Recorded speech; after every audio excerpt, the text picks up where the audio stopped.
ॐ भूर्भुवः स्वः तत्सवितुर्वरेण्यं भर्गो देवस्य धीमहि धियो यो नः प्रचोदयात्। ॐ शान्ति शान्ति शान्तिः. Namaste, my dear friends. This is first video on the realization and its method, described and explained by Swami Vivekananda in a lecture delivered in America. So let us start the video. Steps to realization. First among the qualifications required of the aspirant for jnana or wisdom come shama and dhamma, which may be taken together. They mean the keeping of the organs in their own centers without allowing them to stray out. I shall explain to you first what the word organ means. Here are the eyes. The eyes are not the organs of vision but only the instruments. Unless the organs also are present, I cannot see, even if I have eyes. But given both the organs and the instruments, unless the mind attaches itself to these two, no vision takes place. So, in each act of perception, three things are necessary. First, the external instrument, then the internal organs, and lastly, the mind. If any of them be absent, then there will be no perception. Thus, the mind acts through two agencies, one external and the other internal. When I see things, my mind goes out, becomes externalized. But suppose I close my eyes and begin to think, the mind does not go out, it is internally active. But in either case, there is activity of the organs. When I look at you and speak to you, both the organs and the instruments are active. When I close my eyes and begin to think, the organs are active but not the instruments. Without the activity of these organs, there will be no thought.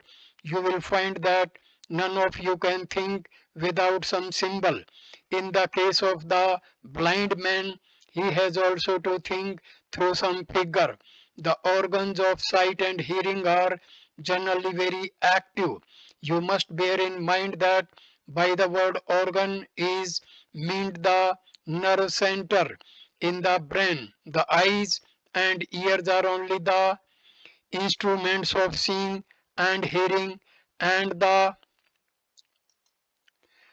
organs are inside. If the organs are destroyed by any means, even if the eyes or the ears be there, we should not see or hear. So, in order to control the mind, we must first be able to control these organs. To restrain the mind from wandering outward or inward and keep the organs in their respective centers is what is meant by the word shama and dhamma. Shama consists in not allowing the mind to externalize and dhamma in checking the external instruments. Then comes the next preparation. It is a hard task to be philosopher. Titiksha, the most difficult of all. It is nothing less than the ideal forbearance. Resist not evil. This requires a little explanation. We may resist an evil, but at the same time, we may feel very miserable. A man may say very harsh things to me, and I may not outwardly hate him for it, may not answer him back, and may restrain myself from apparently getting angry, but anger and hatred may be in my mind, and I may feel very badly towards that man. That is not non resistance. I should be without any feeling of hatred or anger, without any thought of resistance. My mind must then be as calm as if nothing had happened. And only when I have got to that state have I attained to non-resistance, and not before. Forbearance of all misery without even a thought of resisting or driving it out, without even any painful feeling in the mind or any remorse. This is titiksha. Suppose I do not resist and some great evil comes thereby. If I have titiksha, I should not feel any remorse for not having resisted. When the mind has attained to that state, it has become established in titiksha. People in India do extraordinary things in order to practice this titiksha. They bear tremendous heat and cold without caring. They do not even care for snow because they take no thought for the body.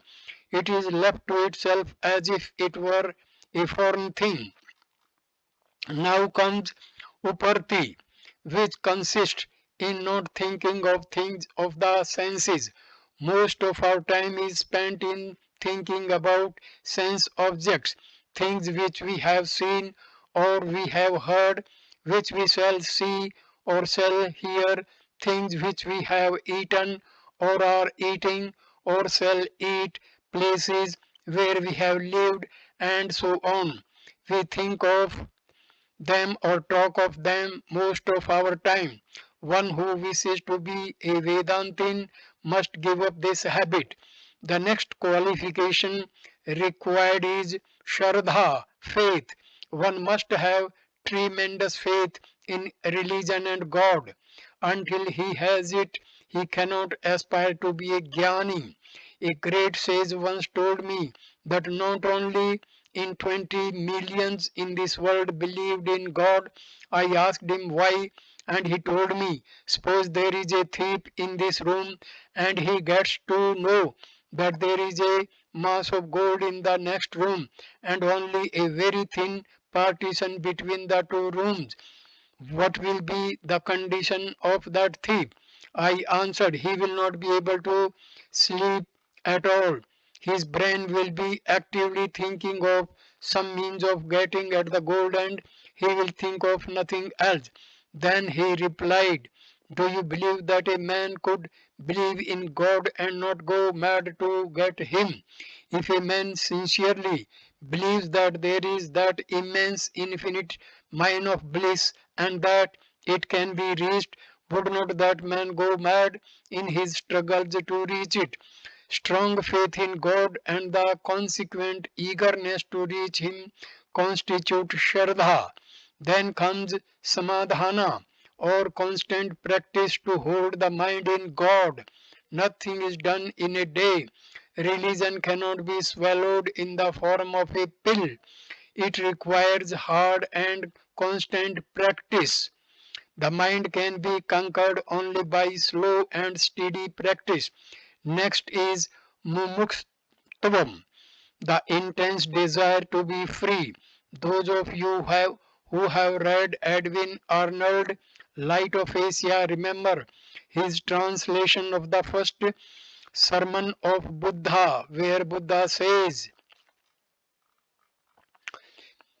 you suffer from yourself, none else compels, none other holds you, that ye live and die and whirl upon the wheel and hug and kiss.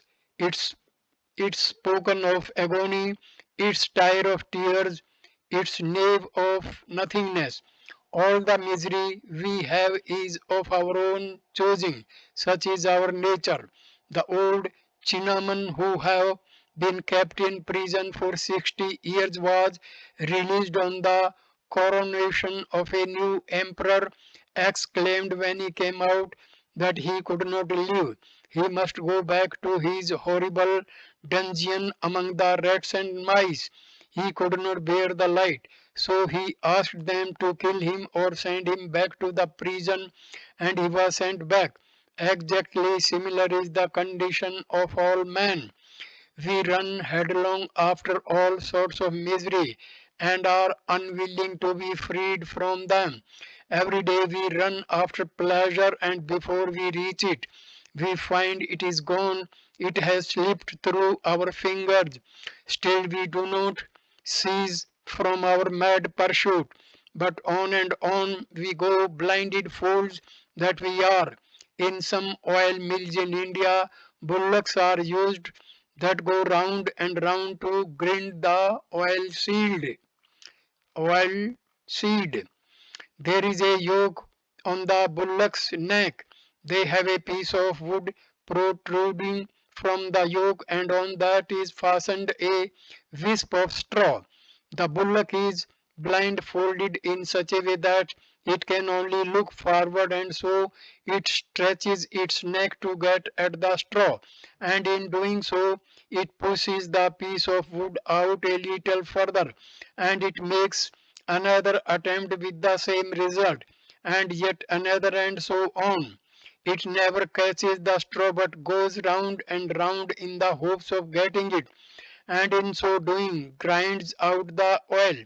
In the same way, you and I, who are born slaves to nature, money and wealth, wives and children, are always chasing a wisp of straw, mere chimras, and going through an innumerable round of lives without obtaining what we seek.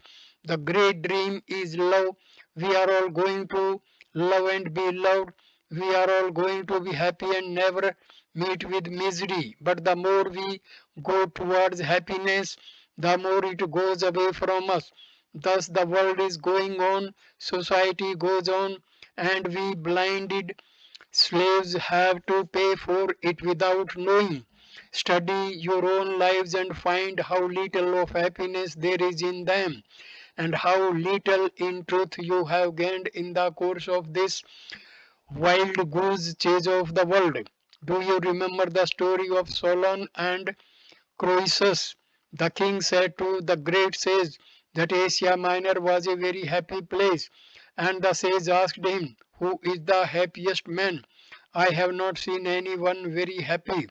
"Nonsense," said Croesus, "I am the happiest man in the world." "Wait, sir, till the end of your life. Don't be in a hurry," replied the sage, and went away. In course of time that king was conquered by the Persians, and they ordered him to be burnt alive.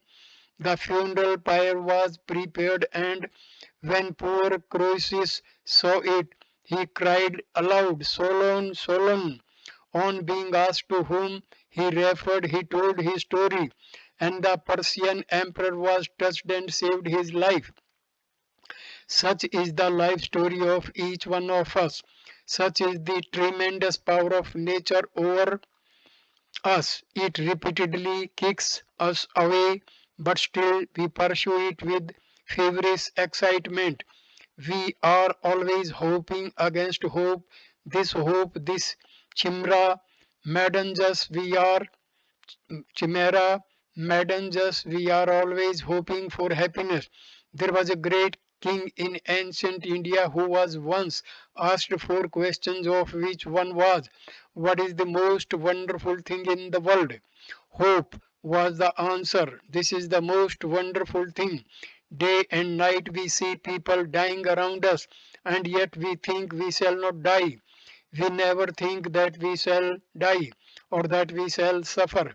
Each man thinks that success will be his, hoping against hope, against all odds, against all mathematical reasoning. Nobody is ever really happy here. If a man be wealthy and have plenty to eat, his digestion is out of order and he cannot eat. If a man's digestion be good and he have the digestive power of a cor- cormorant, he has nothing to put into his mouth. If he be rich, he has no children. If he if he be hungry and poor, he has a whole regiment of children and does not know what to do with them. Why is it so? Because happiness and misery are the obverse and reverse of the same coin. He who takes happiness must take misery also. We all have this foolish idea that we can have happiness without misery, and it has taken such possession of us what we have no control over the senses. When I was in Boston, a young man came up to me and gave me a scrap of paper on which he had written a name and address, followed by these words: all the wealth and all the happiness of the world are yours, if you only know how to get them. If you come to me, I will teach you how to get them. Charge you $5. He gave me this and said, what do you think of this? I said, young man, why don't you get the money to print this? You have not even enough money to get this printed. He did not understand this. He was infatuated with the idea that he could get immense wealth and happiness without any trouble. There are two extremes into which men are running. One is extreme optimism, when everything is rosy and nice and good. The other extreme pessimism, when everything seems to be against them. The majority of men have more or less undeveloped brains. One in a million we see with a well-developed brain. The rest either have peculiar idiosyncrasies or are monomaniacs. Naturally, we run into extremes. When we are healthy and young, we think that all the wealth of the world will be ours. And when later we get kicked about by society like footballs and get older, we sit in a corner and croak and throw cold water on the enthusiasms of others. Few men know that with pleasure there is pain, and with the pain pleasure, and as pain is disgusting, so is pleasure, as it is twin brothers of pain. It is derogatory to the glory of man that he should be going after pain, and equally derogatory that he should be going after pleasure. Both should be turned aside by man whose reason is balanced. Why will not man seek freedom from being played upon? This moment we are whipped, and when we begin to weep, nature gives us $1. Again we are whipped, and when we beat, nature gives us a piece of gingerbread, and we begin to laugh again. The sage wants liberty. He finds that sense objects are all vain and that there is no end to pleasure and pains. How many rich people in the world want to find fresh pleasure? All pleasures are old and they want new ones. Do you know, see how many foolish things they are inventing every day just to titillate the nerves for a moment, and that done, how there comes a reaction. The majority of people are just like a flock of sheep. If the leading sheep fall into a ditch, all the rest follow and break their necks. In the same way, what leading members of a society does, all the others do without thinking what they are doing. When a man begins to see the vanity of worldly things, he will feel he ought not to be thus played upon or borne along by nature. That is slavery. If a man has a few kind words said to him, he begins to smile, and when he hears a few harsh words, he begins to weep. He is a slave to a bit of bread, to a breath of air, a slave to dress, a slave to patriotism, to country, to name and to fame. He is thus in the midst of slavery, and the real man has become bred within through his bondage. What you call man is a slave. When one realizes all this slavery, then comes the desire to be free. An intense desire comes if a piece of burning charcoal be placed on a man's head. See how he struggles to throw it off. Similarly will be the struggles for freedom of a man who really understands that he is a slave of nature. We have now seen what mumukstvam or the desire to be free is. The next training is also a very difficult one. Nitya Nitya Viveka, discriminating between that which is true and that which is untrue, between the eternal and the transitory. God alone is eternal, everything else is transitory. Everything dies, the angels die, men die, animal die, earth die, sun, moon, and stars all die. Everything undergoes constant change. The mountains of today were the oceans of yesterday and will be oceans tomorrow. Everything is in a state of flux. The whole universe is a mass of change. But there is one who never changes, and that is God. And nearer we get to Him, the less will be the change for us, the less will nature be able to work on us. And when we reach Him and stand with Him, we shall conquer nature, we shall be masters of these phenomena of nature, and, and they will have no effect on us. You see, if we really have undergone the above discipline, we really do not require anything else in this world. All knowledge is within us, all perfection is there already in the soul. But this perfection has been covered by nature. Layer after layer of nature is covering this purity of the soul. What have we to do? Really, we do not develop our souls at all. What can develop the perfect? The simply take the veil off and the soul manifests itself in its pristine purity, its natural innate freedom. Now begins the inquiry, why is this discipline so necessary? Because religion is not attained through the ears, not through the eyes, nor yet through the brain. No scriptures can make us religious. We may study all the books that are in the world, yet we may not understand a word of religion or of God. We may talk all our lives and yet may not be better for it. We may be the most intellectual people the world ever saw, and yet we may not come to God at all. On the other hand, have you not seen that irreligious men have been produced from the most intellectual training? It is one of the evils of your Western civilization that you are after intellectual education alone and take no care of the heart. It only makes man 10 times more selfish, and that will be your destruction.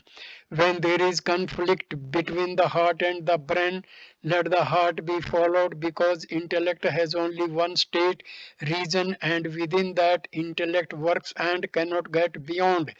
It is the heart which takes one to the highest plane, which intellect can never reach. It goes beyond intellect and reaches to what is called inspiration. Intellect can never become inspired, only the heart, when it is enlightened, becomes inspired. An intellectual, heartless man never becomes an inspired man. It is always the heart that speaks in the man of love. It discovers a greater instrument than intellect can give you, the instrument of inspiration. Just as the intellect is the instrument of knowledge, so is the heart the instrument of inspiration. In a lower state, it is a much weaker instrument than intellect. An ignorant man knows nothing, but he is a little emotional by nature. Compare him with a great professor. What wonderful power the latter possesses! But the professor is bound by his intellect, and he can be a devil and an intellectual man at the same time. But the man of the heart can never be a devil. No man with emotion was ever a devil. Properly cultivated, the heart can be changed and will go beyond intellect. It will be changed into inspiration. Man will have to go beyond intellect in the end. The knowledge of man, his powers of perception, of reasoning, and intellect and heart, all are busy churning this milk of the world. Out of long churning comes butter, and this butter is God. Men of heart get the butter, and the buttermilk is left for intellectual. These are all preparations for the heart, for that love, for that intense sympathy, appear training to the heart, up, appertaining to the heart. It is not at all necessary to be educated or learn it to get to God. A sage once told me, to kill others one must be equipped with swords and shields, but to commit suicide a needle is sufficient. So to teach others, much intellect and learning are necessary, but not so for your own self-illumination. Are you pure? If you are pure, you will reach God.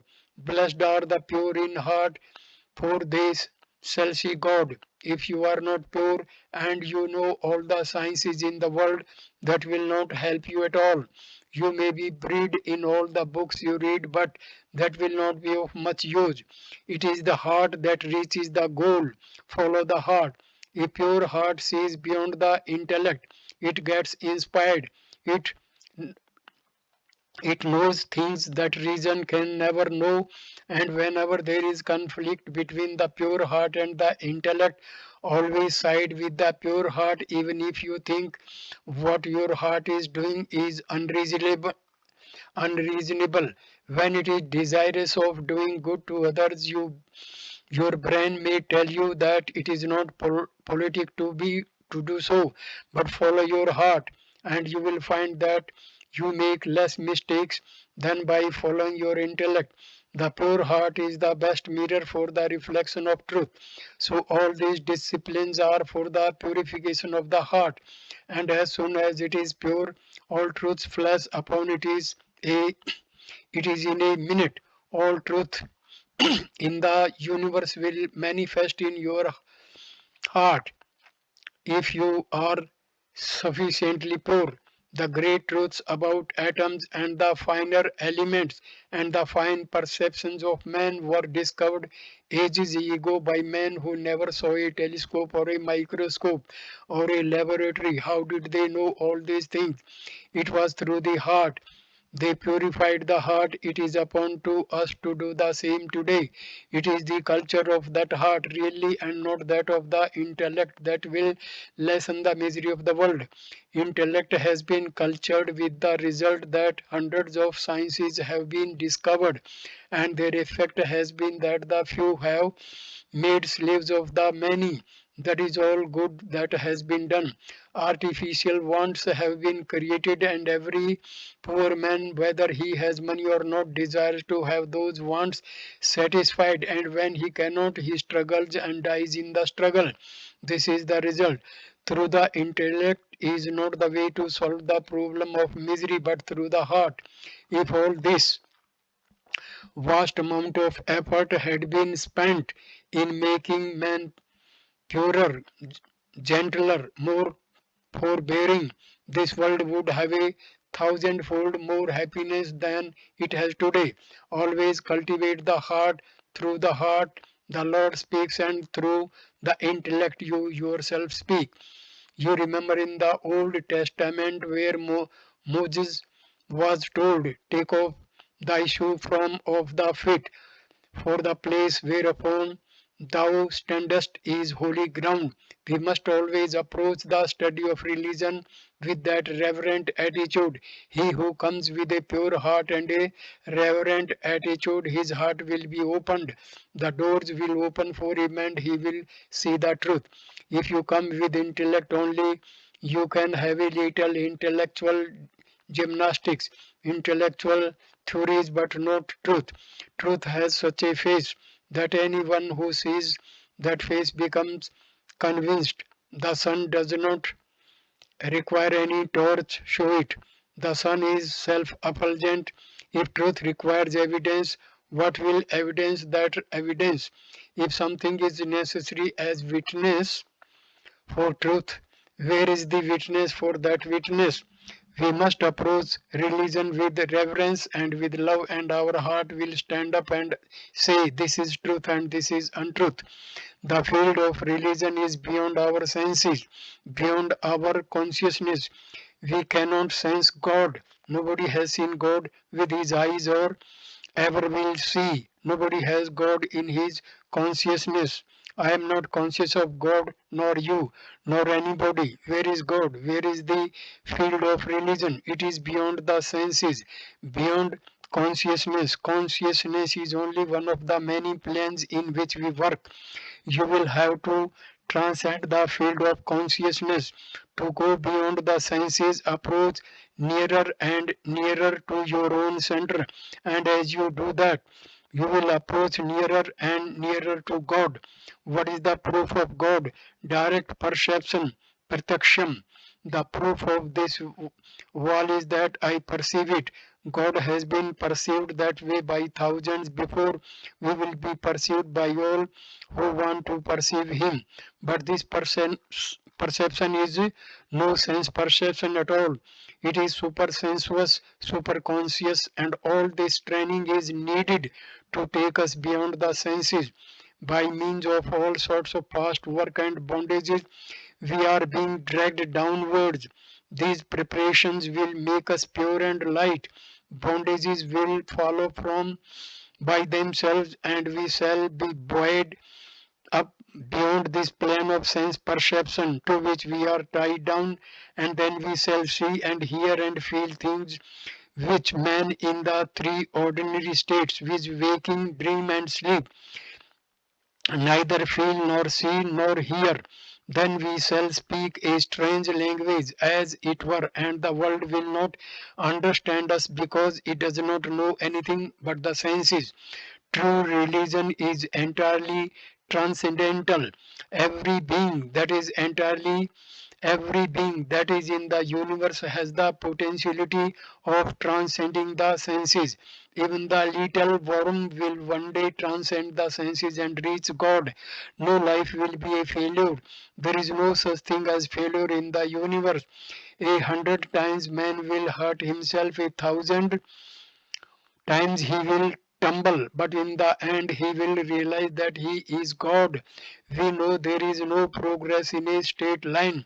Every soul moves as it were in a circle and will have to complete, and in no soul can go to low but low, but there will come a time when it will have to go upwards. No one will be lost. We are all projected from one common center, which is God, the highest as well as the lowest life God ever projected will come back to the Father of all lives, from whom all beings are projected, in whom all live, and unto whom they all return. That is God. At this point, I complete this video.